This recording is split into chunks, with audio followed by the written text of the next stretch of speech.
Il n'y a pas si longtemps, dans une région pas si lointaine, je n'étais encore qu'un enfant accroché à son doudou quand ma mère sortit une cassette VHS de l'étagère à film. Je crois que je ne le remercierai jamais assez pour ça. Une VHS à la jaquette bleue, avec un vieil homme encapuchonné au premier plan, un robot noir et menaçant, et la promesse d'une aventure épique et dangereuse. Une aventure dont la marque au fer rouge palpitera jusqu'à la fin de ma vie. Bien le bonjour voyageurs, je m'appelle François, et aujourd'hui je vais vous parler de Star Wars.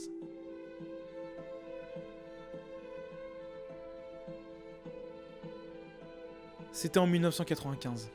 Je n'avais que 4 ans quand ma mère, fan de cette saga culte, me fit découvrir l'épisode 4, Un Nouvel Espoir. Ce texte défilant peu compréhensible pour mon âge, cette musique épique et ce croiseur interstellaire narguant l'espace infini, c'était une révélation que je ne soupçonnais pas à l'époque. Je commençais seulement à construire mon imaginaire, et je crois que c'est à cause de cette saga que maintenant je préfère la science-fiction à l'heroic fantasy.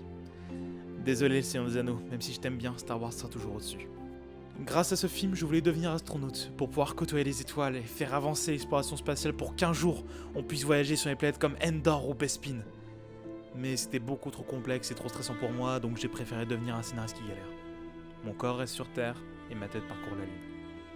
Je connaissais toutes les planètes et lunes du système solaire et je suis encore fasciné par tous les phénomènes spatiaux. Star Wars a tout de la légende que nos parents nous racontaient pour nous aider à dormir. Les chevaliers disparus, l'empire maléfique, le jeune héros entraîné dans une aventure plus grande que lui et qui par son courage, ses enseignements et ses amis va réussir sa mission. Tout ça dans l'espace avec des planètes incroyables et des créatures étranges. Et puis il y a eu l'Empire contre-attaque et le retour du Jedi, que je considère comme mes 2 favoris de la saga. C'était maintenant une aventure émotionnelle, puissante. Ce n'était plus le bien contre le mal, c'était le fils contre le père. Ce n'était plus des vaisseaux dans l'espace, c'était de la trahison, de la violence physique comme psychologique.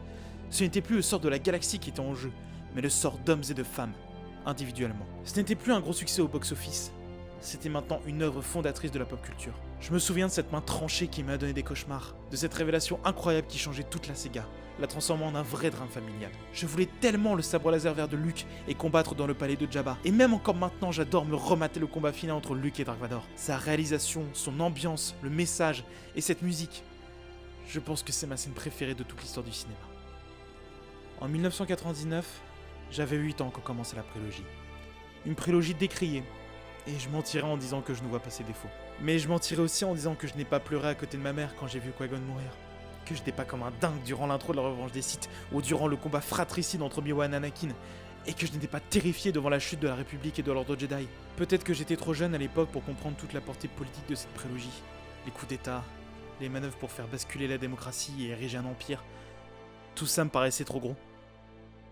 Mais en la revoyant avec des amis quelques semaines après les attentats du 13 novembre, et la mise en place de l'état d'urgence, la peur n'a jamais été aussi réelle.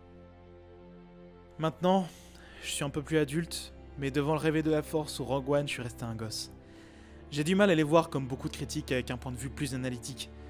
Devant, je suis l'enfant de 4 ans qui vit une grande aventure avec des personnages attachants, un univers immense et des scènes iconiques. Et je me dis que dans le monde, il y a réellement des enfants qui sont en train de s'émerveiller devant cette saga universelle et intemporelle.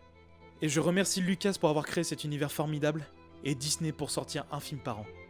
Car comme ça, chaque année, je peux voir un nouveau film Star Wars avec ma mère, car on change pas les bonnes habitudes. Ce que j'ai appris grâce à Star Wars me suit encore maintenant. J'ai appris que le côté obscur pouvait tenter tout le monde, qu'elle pouvait consumer même les plus bons, et que la plus grande force était de ne pas se laisser faire, de rester du côté lumineux quoi qu'il arrive, même si les épreuves sont trop dures. J'ai appris qu'il fallait apprendre du père, mais ne pas le limiter, trouver sa propre voie, celle qui nous convient.